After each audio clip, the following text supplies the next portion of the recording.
iteka n'umunezero ntangere vyo gusubira kubana namwe banywanyi bacu mubana natwe mu makuru n'ibiganiro vya misi yose tubandanya gushikiriza kuri nombonesha kure yacu kandi yanyu muhuza TV.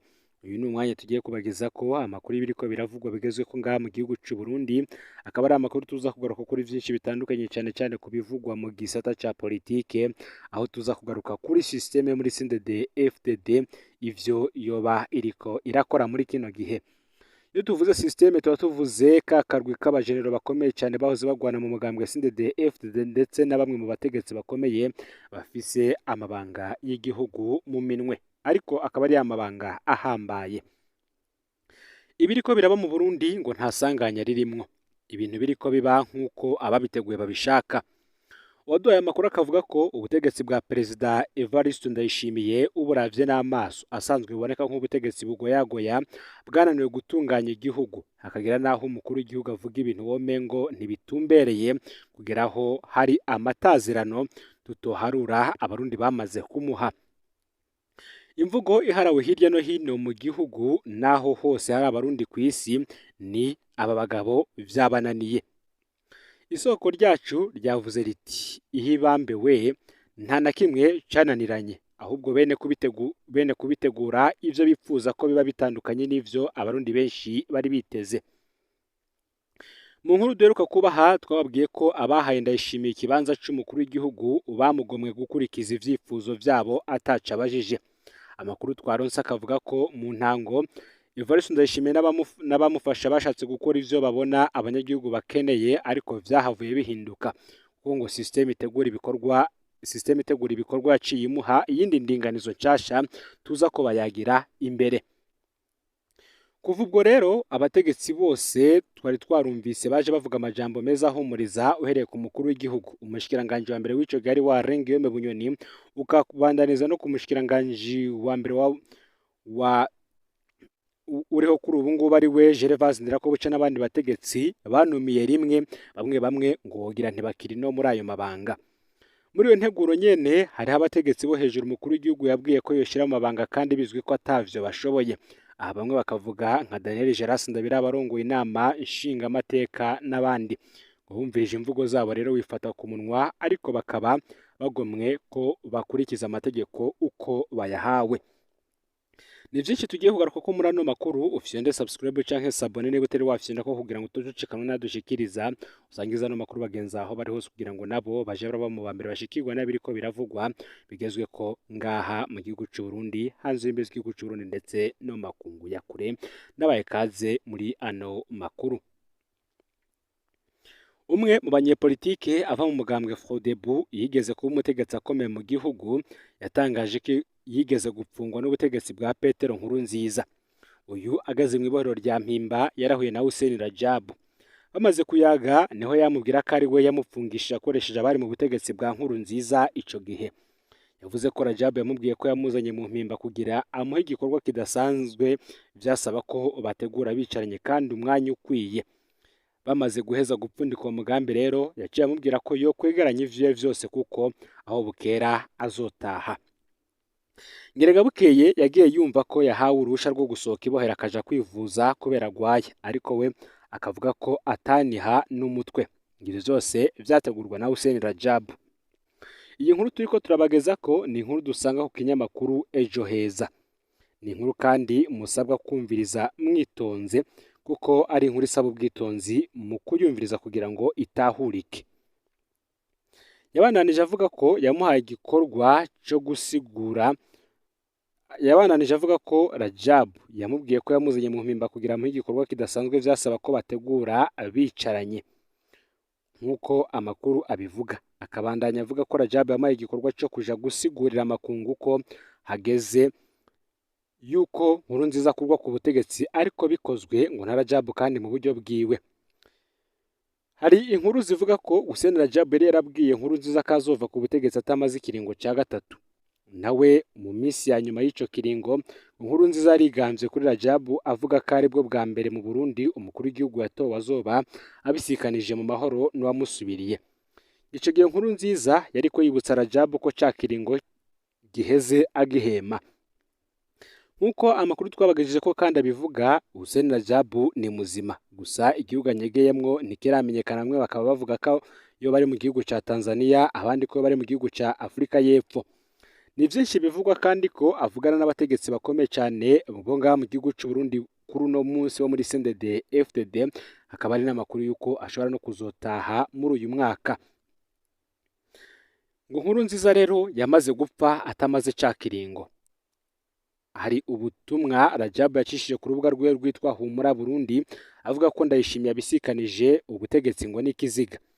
Bikavugwa ko ari ubutumwa Rajab yahaye abari bazi ako gapingo kiwe na Nkurunziza kugira bereke ko iyo avuze ikintu ari ngombwa gishitse kandi kizira kumugira umwansi wawe kuko bikugendera nabi. Iyi nkuru ndabibutse ko turiko turayikura mu isoko ryacu ry'ikinyamakuru Ejo Heza.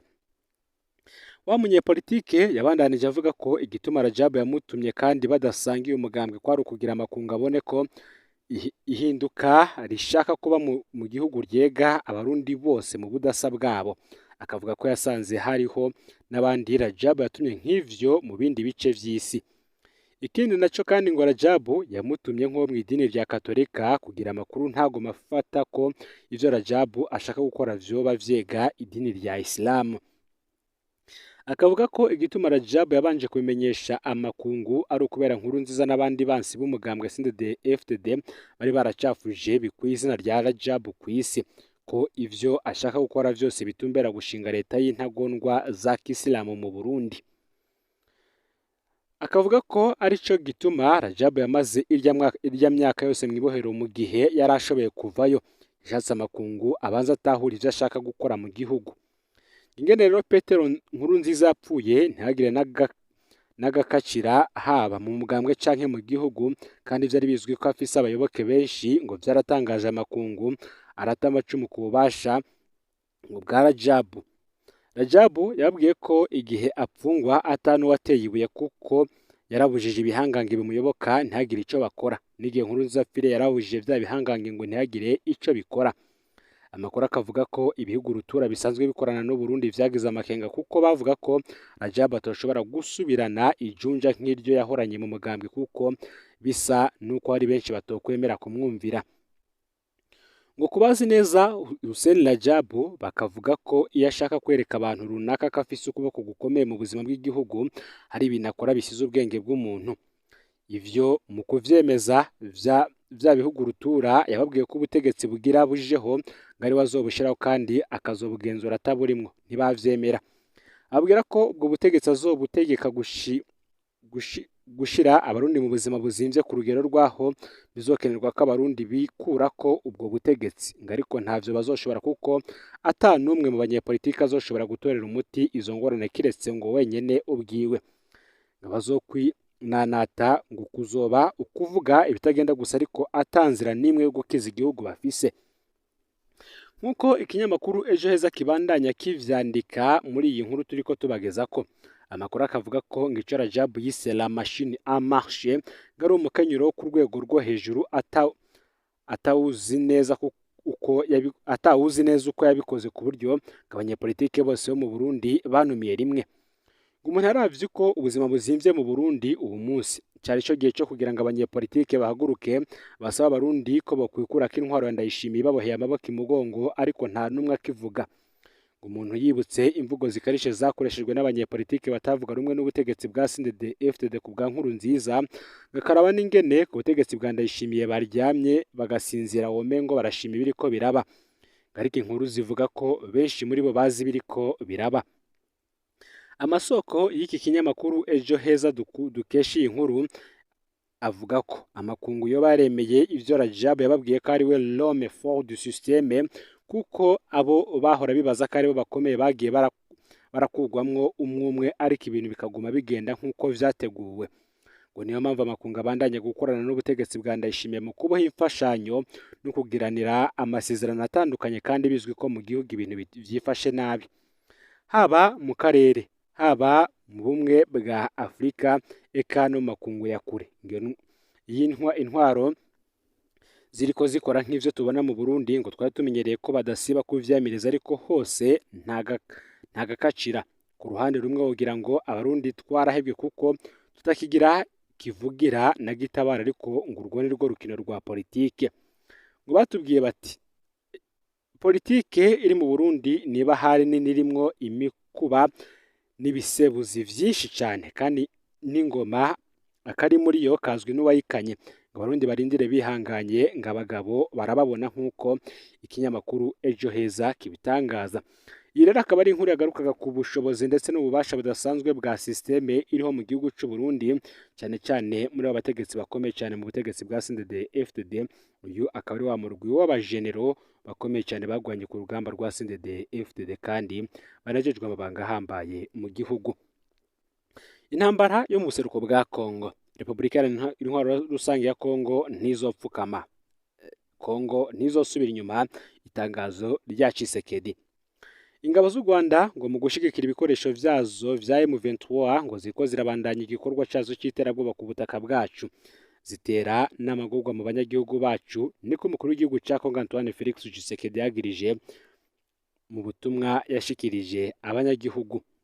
Yaraneguye kandi ishiramwe mpuzamakungu ONU n'ishiramwe ry'ubumwe bwa Afurika kuko bifise uruhara mu ngorane ziri mu buseruko bw'igihugu ciwe, asezerana kwivuna bidasanzwe u Rwanda n'abagwanyi ba M23. Felix Tshisekedi ntiyitavye iyo nama y'abakuru b'ibihugu bo muri EAC, ishiramwe ry'ubutunzi ry'ibihugu vyo muri Afurika y'ubuseruko rigizwe n'ibihugu 8 harimwo na Kongo n'u Rwanda.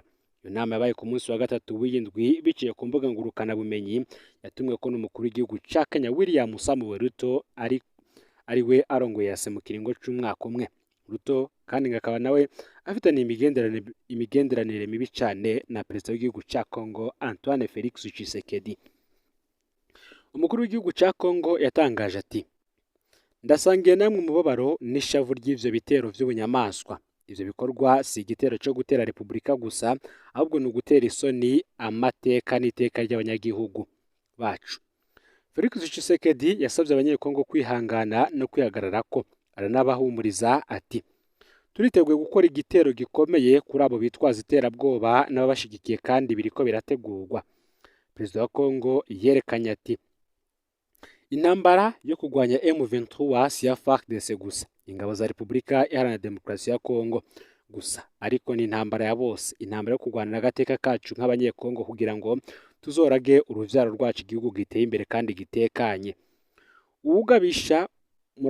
Umugabisha mukuru w'ingabo za FARDC yahamagariye abanyekongo bose ko atanumwe avuyemwo n'abari mu mahanga kwitanga muri vyose mu gushigikira abasirikare b'abanyekongo.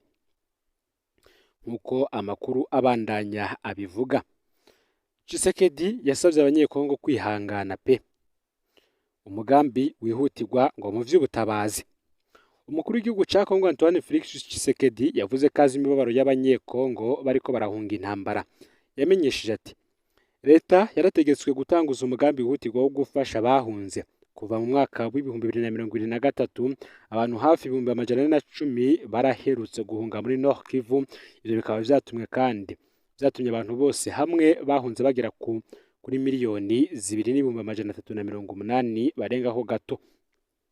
Uti ndumva cane umubabaro wanyu kandi n'uwanje, uca mu mitima yacu no mu mishaha yacu nk'abahungu n'abakobwa basangiye igihugu. Ariko kuri iki kigeragezo ndabahimiriza gukura kuri izo nkomezi zo mu mutima zituma abantu ba Kongo baba bakomeye. Mugwane no kwiyubara, mwerekana uburinzi buhoraho kandi mutuze naho umwansi ari ngaha. Niko mukuru w'igihugu ca Kongo yabwiye cyane cyane ababa Igoma n'intara zikikuje. Yavuze ati: ndabinginze mumenye ko tutagumye tureza amaboko. Umuryango mpuzamakungu hamwe n'ishyirahamwe ry'ubumwe bwa Afurika navyo vyarituwe. Nkuko umushikiranganji ajejwe imigenderanire n'amakungu Teresa Wagner yabigize ku munsi w'Imana uheze ku cicaro gikuru c'ishyirahamwe mpuzamakungu ONU i New York mu gihugu ca Leta Zunze Ubumwe za Amerika, umukuru w'igihugu Tshisekedi yarituye amakungu n'ishyirahamwe ry'ubumwe bwa Afurika. Uti ndashaka kwitura umuryango mpuzamakungu n'ubumwe bwa Afurika. U Rwanda rubandanya ruhonyanga vyeruye amategeko mpuzamakungu ya Nations Unies hamwe n'amasezerano y'akarere.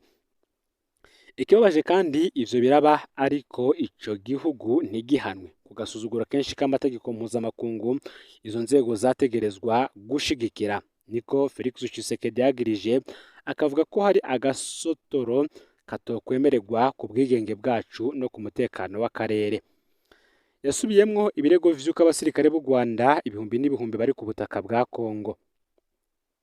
Bwana Tshisekedi yagabishije ati ugushigikira kwabo mu vya politike, mu vy'ubuhinga no mu vy'igisirikare ibikoresho vyabo vya M23 hamwe no kugira uruhara mu kwimba ubutunzi bwacu bw'ubutare bidutwara mu kaga kadasanzwe kandi kazogira ingaruka zizotuma akarere kose kaja mu ngorane.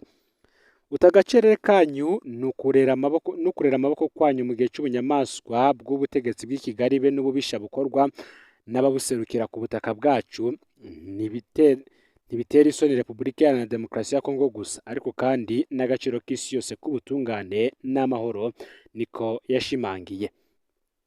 Yabwiye umuryango mpuzamakungu ubumwe bwa Afurika, Felix Tshisekedi yavuze ko ukurera amaboko kwerekana uruhara rwabo mu biriko biraba. Yaremeye ko hageze araniyamiriza ibitero vyakozwe ku buserukizi bw'ibihugu ku mugwa mukuru Kinshasa. Urwaruka kandi narwo rwarashimagijwe. Mu ijambo ryiwe, Perezida Tshisekedi yavuze ko urwaruka rushigikiwe n'ubutegetsi bwa Kongo ari abacungera nyakuri ubutaka bw'igihugu. Yarashimye urwo rwaruka rw'abanyekongo ruzwi cyane ku izina ryabo ry'igiswahili Wazalendo canke abakunda igihugu bati ubutwari bwanyu, indero yanyu no kwitanga kwanyu kudahungabana biratuma abantu bose biyemeje kugwanira akarere kabo bikaba bitera intege kandi bikoranya. Leta ntizokwigera ibaheba kandi ivyo mwatanze ntibizokwibagirwa. Umukuru w'igihugu Felix Tshisekedi akaba yarasozera ijambo ryiwe ry'iminota 10 ryatangajwe kuri radio na televiziyo vy'igihugu ca Kongo RTNC avuga ati Repubulika Iharanira Demokarasi ya Kongo ntizokwigera isubiza umugongo inyuma. Repubulika Iharanira Demokarasi ya Kongo ntizosubira inyuma. Sinzokwigera ndabaheba, ndahiriye hano. Mu nama yabo abakuru b'ibihugu vy'umuryango wa Afurika y'ubuseruko bumvikanye yuko gukorana ataguca ku ruhande na M23 ngo ari ngombwa. Ngaho rero amakuru y'ivyari bigezweho muri kano kanya ayagaruka kuri politike yo ngaho imbere mu gihugu ndetse no ku mutekano ingene wifashe mu karere ka Afurika y'ibiyaga binini. Ufyonde subscribe canke sabone niba utari wafyonda ko kugira ngo tujucikana nadushikiriza usangiza n'amakuru bagenzi aho bari hose kugira ngo nabo baje barashikirwa n'abiriko biba bigezwe ko biriko biravugwa bigezwe ko ngaha mu gihugu cy'u Burundi, hanze imbere z'igihugu cy'u Burundi ndetse no makungu ya kure. Ni Umuhuza TV rero, Imana ibahezagire mu bikorwa byanyu vya misi yose muriko urakora.